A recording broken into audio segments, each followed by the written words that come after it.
Good evening, Commonwealth, and thanks for watching the Channel 2 News. I'm Ashley McDowell. Let's take a look at tonight's top stories.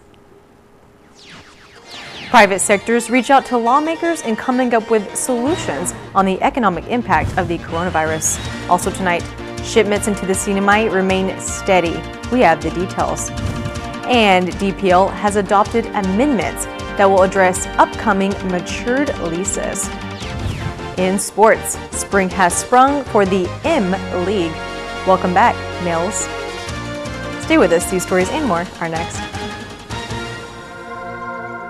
My family is on whole home Wi-Fi powered by Plume. Since we installed the Docomo whole home Wi-Fi, what did you guys notice about it? When you pull up the driveway, it automatically connects, and I don't have to get out of the car right away and come upstairs to go on my phone. My favorite thing is that it doesn't buffer when I'm watching YouTube. My favorite thing is that when Addie calls now, there's no lag. Like before, it used to be where I couldn't see her sometimes and I have to hang up and then call her back, and now I don't have to do that. You know what's a good thing too is that when you come over to visit, I could give you your own password. I can assign a time limit so that I can say that you can only be on it for 1 hour. So that means you won't get in trouble from your mom. And then you can go home. The thing that I love the most is that I can freeze the internet for periods of time so that we can enjoy dinner time like this. Why are you rolling your eyes? So I'll turn it back on after dinner. Whole home Wi-Fi powered by Plume. Docomo Pacific, better together. Hold up, stop. What? You sure you want to do this? Because once you take that bite, there's no turning back to breakfast like this. Nope. Or this. Ooh. Or this. Wow. It's time to change your life. For breakfast. With freshly prepared, buttery, crispy McChicken biscuits and savory sweet chicken McGriddles. Now at McDonald's nationwide. Wake up breakfast.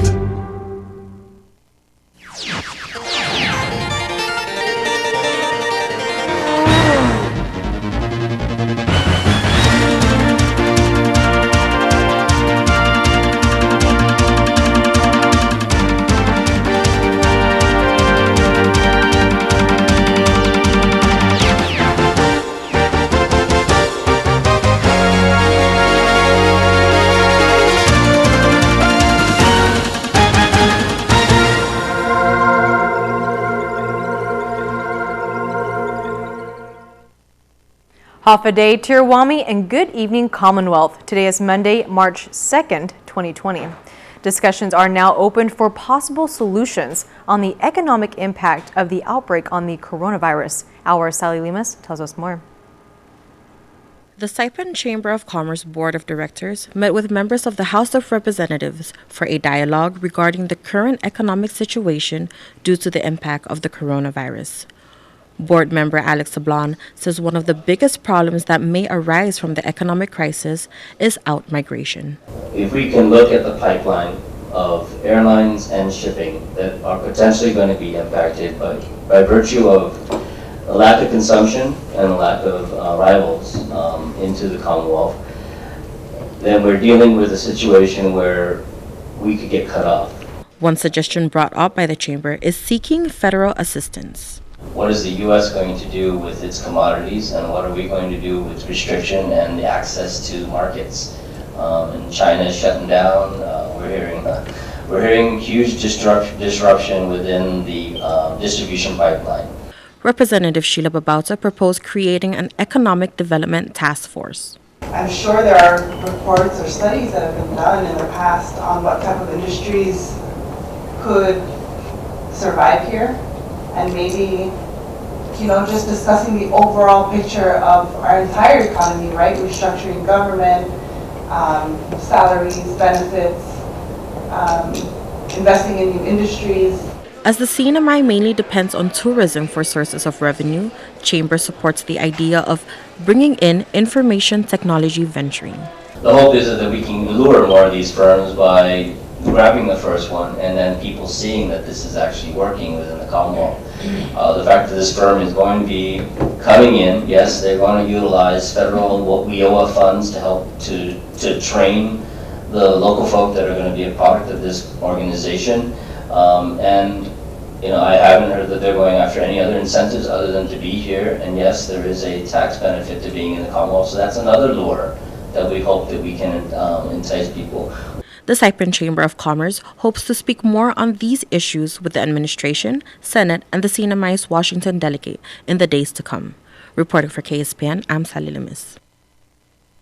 The U.S. House of Representatives attending physician in Washington, D.C. has created a video to address some of the frequently asked questions about the coronavirus outbreak. Take a listen.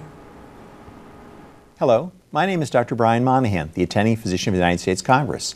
I would like to speak with you today regarding some frequently asked questions about the novel 2019 coronavirus known as SARS-CoV-2.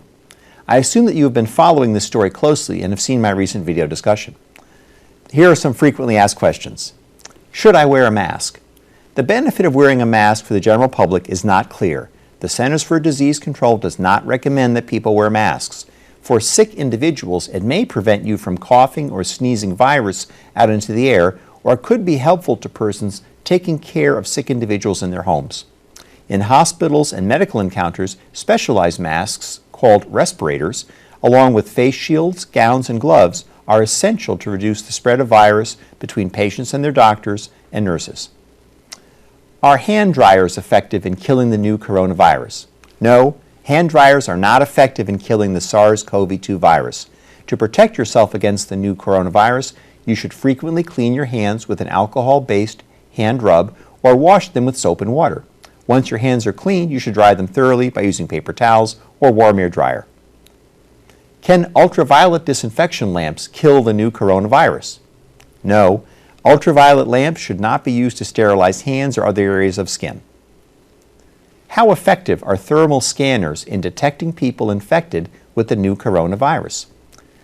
Their effectiveness is limited as they cannot detect people who are infected but not yet sick with a fever. This is because it takes between 2 and 10 days before people who are infected become sick and develop a fever that the scanner is seeking to detect. Is it safe to receive a letter or a package from China? Yes, it is safe. People receiving packages from China are not at risk of contracting the new coronavirus.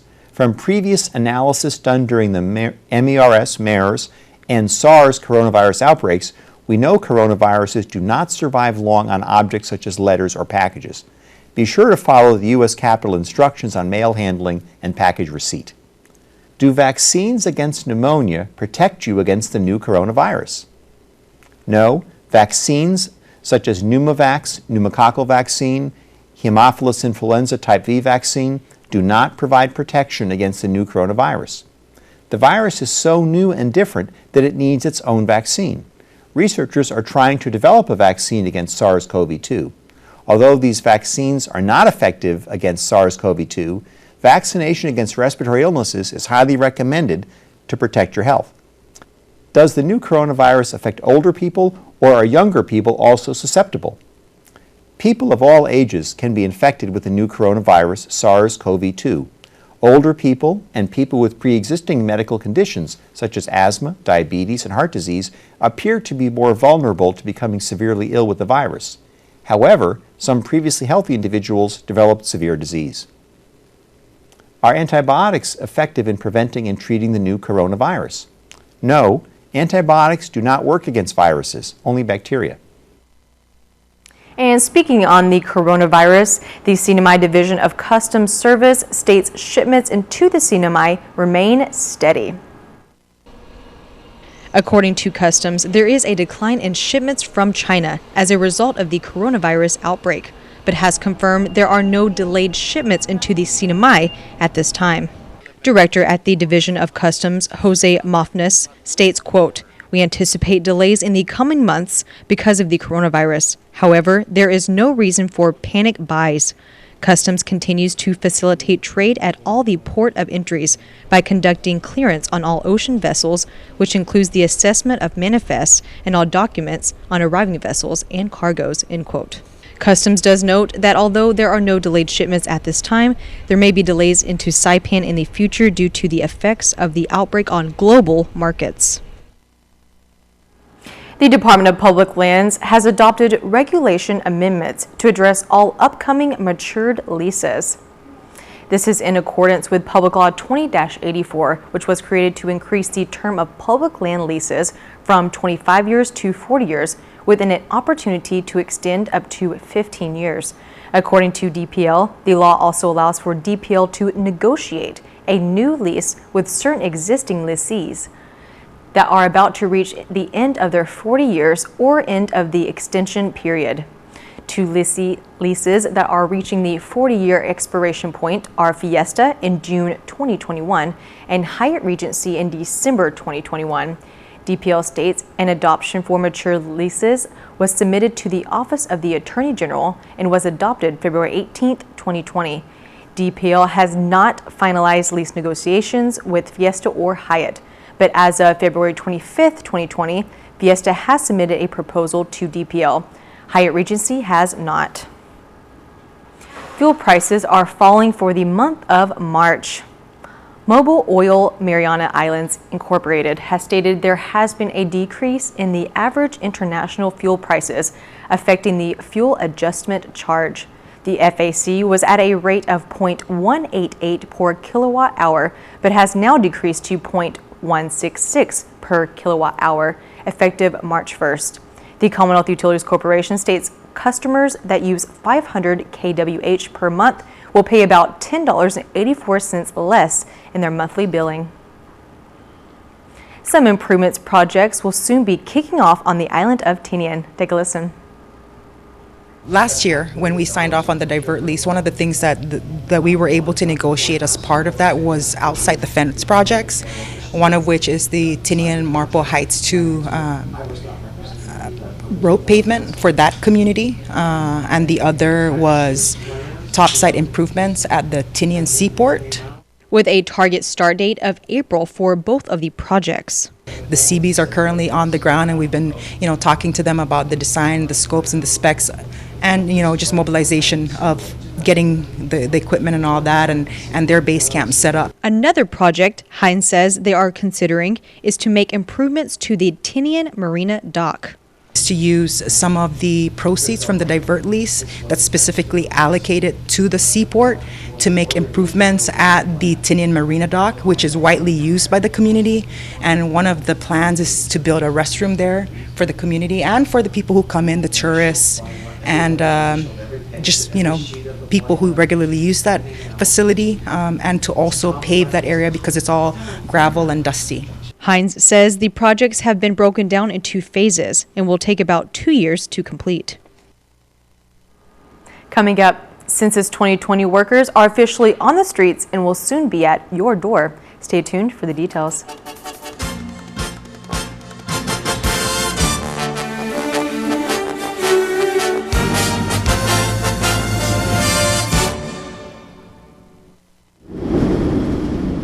Mom, are you sure? What about the shutters? And do you have your medicine? Don't worry about us, love, okay? You take good care of yourself. Hi, my love. Yeah, sorry. The power went out, so I had to light up all the candles.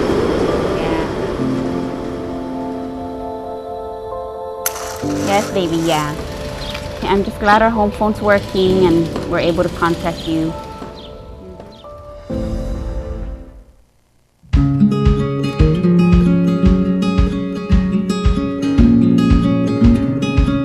Green sea turtles and hawksbill turtles call the Mariana Islands home. They are an important part of the marine ecosystem. They are under threat, and they are protected under CNMI law. Keep plastic out of the ocean. Keep vehicles off the beach. Use the Sea Turtle Stranding Hotline if you see poaching activities or if you see a turtle in trouble. Call 287-8537 and save a turtle. Things happen when we least expect it. So why wait? Buy insurance today. Visit Pacifica Insurance Underwriters in Susupe. Welcome back to the Channel 2 News. Today is the first day of the enumeration phase of the count for the 2020 CNMI census. Sally Lemus reports. After months of preparation, census workers are now going door to door for the interview process. So you'll hear a knock at the door. Again, if you look out, you'll be able to identify them by their shirts, their badges. They'll introduce themselves, they'll show you their badge, they'll hand you our confidentiality notice, which assures you that all the information you give them is confidential. And then they will go into the actual interview, which takes an average about 45 minutes per household, but it does depend on how many people live in the household, how long it will take. For those who aren't fluent in the English language, interpreters are available.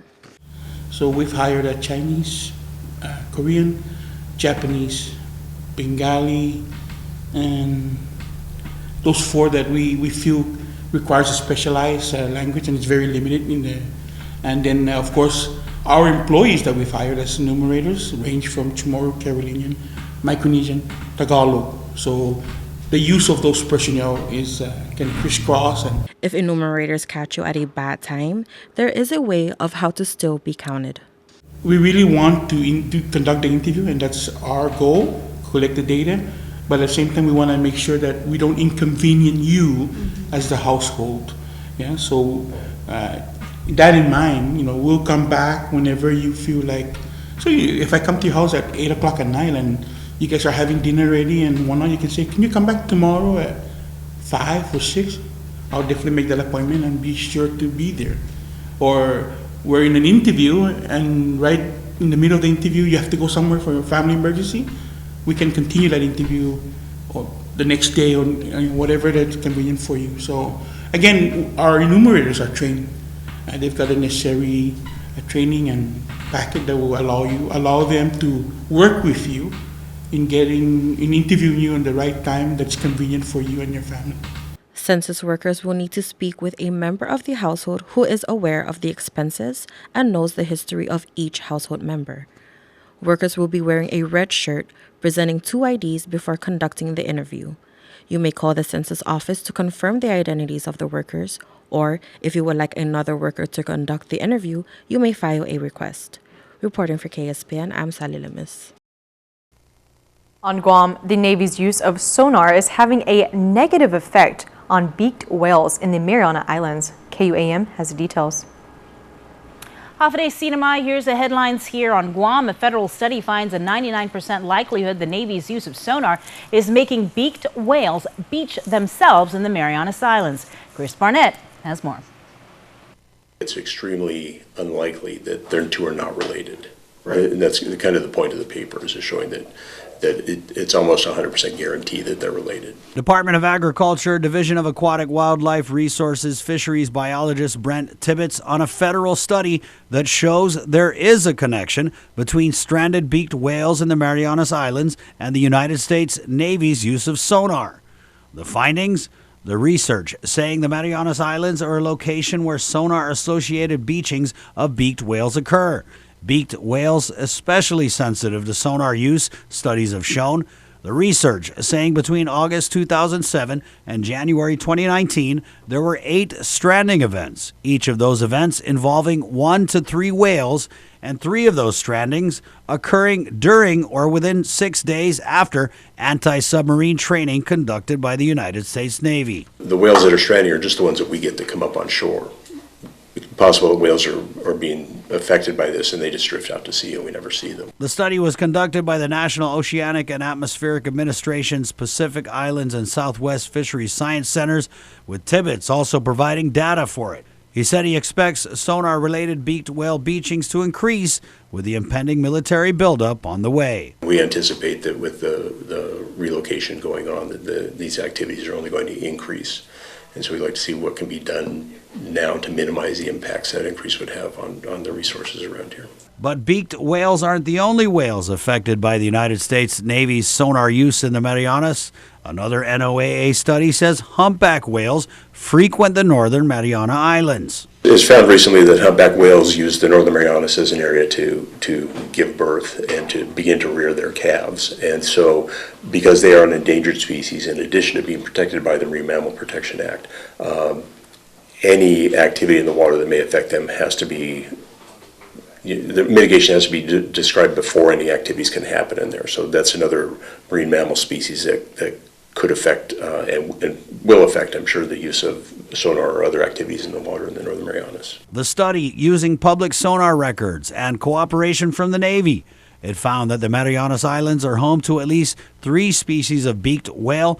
It also found the infrequent use of sonar may increase the severity of the reaction by beaked whales. It shows beaked whales may change their normal diving behavior when coming across Navy sonar. This reaction may cause bubbles in their blood, similar to the bends divers get, and this may make whales more likely to get stranded. Research also saying sonar has been shown to adversely affect dolphins as well. Tibbetts said there are ways the military can mitigate sonar's damaging effects on marine mammals. Better testing for whales in advance of these sonar activities are really to minimize the impacts that they would have on the whales. In some places, actually, sonar use has been banned because of the relationship between the sonar use and the stranding of this particular species of whale. For Guam's News Network, Chris Barnett reports. If you want more Guam news, you can always download our app or follow us on social media. Reporting for KSPN2 News, I'm Sabrina Salas. Matanani. Stay tuned after news tonight for our special segment of Vintage News. This one takes us back to April 12, 1993. Folks from IOTA Partners and PROA Partners lobbied for weeks in the CNMI for salvage rights of the Manila galleons buried in our waters. Also, a man pleads guilty to voluntary slaughter and was sentenced to 10 years. Thank you, Ashley. All right, coming up, KSPN2 takes it to the pitch. KSPN2, Pyrie, hey, get used to it.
Let's roll at Gold's Gym Saipan with group exercise for every body.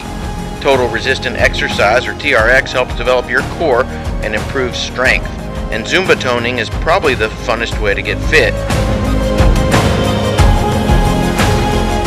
The Shake Cafe is a great place to stop by for a meal replacement or supplements. Today is the first day of the rest of your life. Buenas sports fans.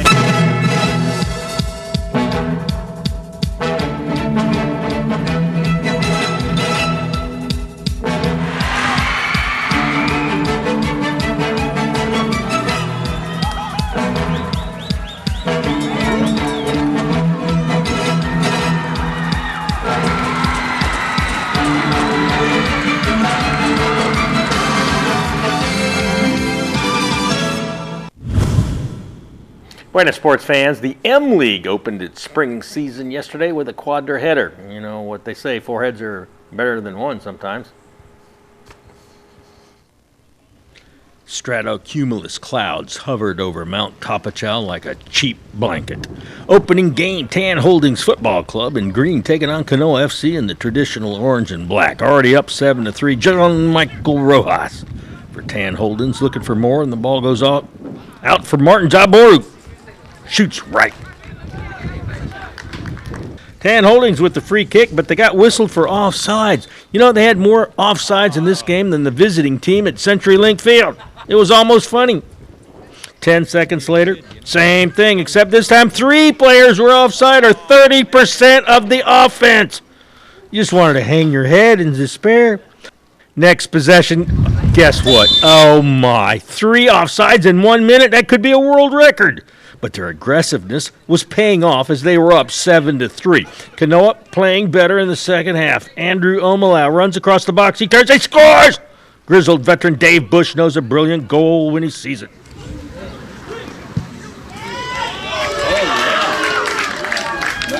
What'd you think of that? That was a great goal. That was a great goal. Tan Holdings turns on the Jets. Renell O'Connor. He holds his ground and successfully defends. Joshua De Leon, the corner, punched out of harm's way. Did I say out of harm's way? Oh, that was premature to say. What? It's Tan Holdings knocks down Kanoa 7-4. It wasn't exactly brutal, but it took a toll on these weekend warriors. Afterwards, the formal and traditional thank you for this game.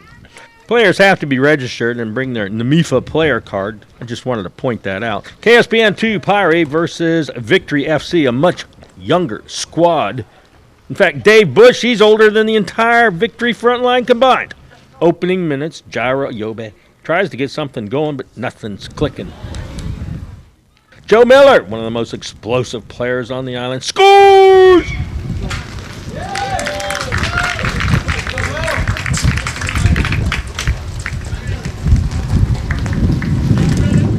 There's another shot on the goal, but this one was way too soft. Nothing soft about that hit. Victory awarded the free kick, and after a delayed whistle, it's Scott Kim taking the free kick. And oh, where's his team? Miller, the free kick over the top of the goal. Pyrie putting on more pressure. Robbie Green goes down on the green. Oh, he was robbed.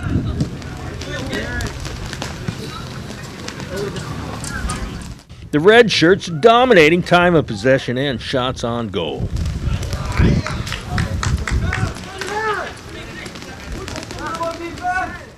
Yogi Singh can't get his head around enough for that shot. Miller's twisting shot, almost. Oh, another almost.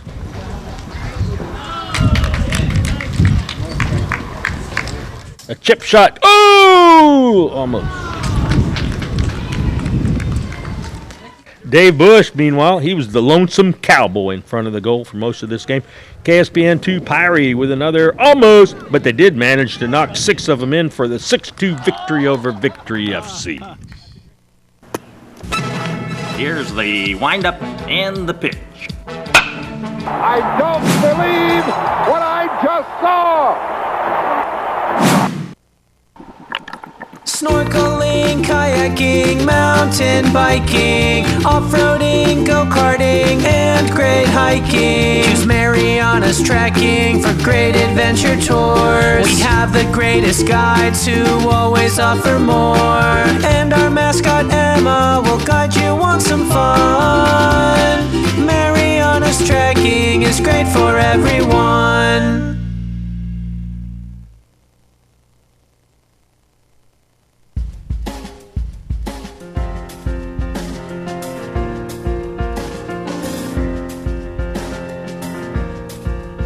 Today's high 87 briefly, the low 78, humidity 72%. Tomorrow partly cloudy, isolated showers, east winds 10 to 20 miles an hour. High 86, low 76, seas 7 to 9 feet. Sunrise 6:33, low tide 7:14, high tide at 38 past noon, sunset at 6:25. That is your news, sports, and weather on this cloudy Monday. We'll see you back here tomorrow night. Thank you for watching.